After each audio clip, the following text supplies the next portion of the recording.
I don't want to scare you, but it must be somebody up to no good. I'll turn off the lights. If it's a burglar or worse, I'd rather he not know we're here.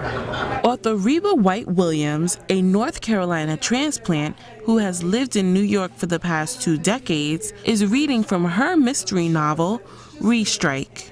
Tonight we're celebrating the publication of my first novel, a mystery called Restrike. Well, Restrike is an art term which is a kind of a forged print. Somebody gets hold of the original stone or whatever it was to make the print and makes them themselves, often after the original artist is dead. And so they're fake and they are not valuable at all. But in addition, I like to at least hint to my audience what's going to happen there, and of course Restrike means hit and hit again.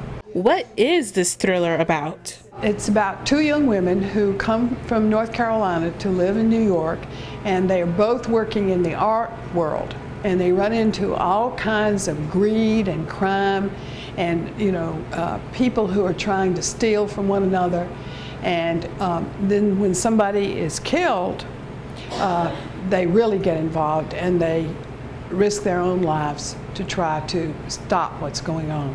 The 2 heroines in the novel are heavily influenced by the author's Southern upbringing, but also from her years collecting thousands of prints. And where did the inspiration come from to write this novel? I was inspired by a television show many years ago called Cagney and Lacey, where 2 detectives, female, work together to solve crimes. And it was a really good show, and it did a lot for women because it showed that they could work together and do it well.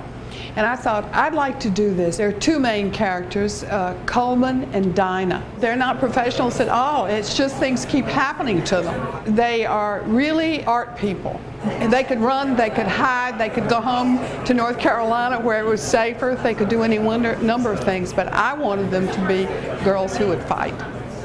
Footsteps approached the conference room, and the door handle rattled.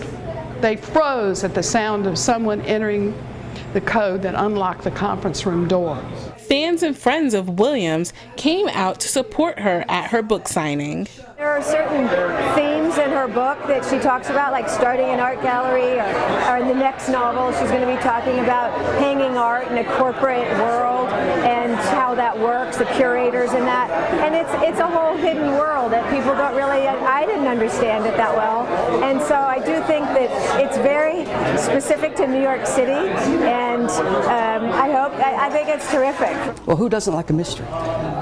Everybody likes mysteries. I mean, it's all you ever see on television are mysteries, and if it isn't a mystery, it's Dateline about a mystery. It's always about some sort of crime, because that's what people really, ordinary life isn't interesting. It's only life in crisis that is, and crime is one of those crises. I think it's a relaxing, fast-paced story with a real puzzle. And whether you like crime fiction in general or not, everybody wants to know that rights are wronged, that things work out, that order comes from chaos, and that puzzles have a solution. One of the reasons that I write mysteries is because I am a black and white person. I believe that there are good people and bad people. In my books, the bad guy is always going to get caught and get punished. And I believe that the good people need to be doing what they can to make that happen. For Push Pause in New York, this is Stephanie Brumsey.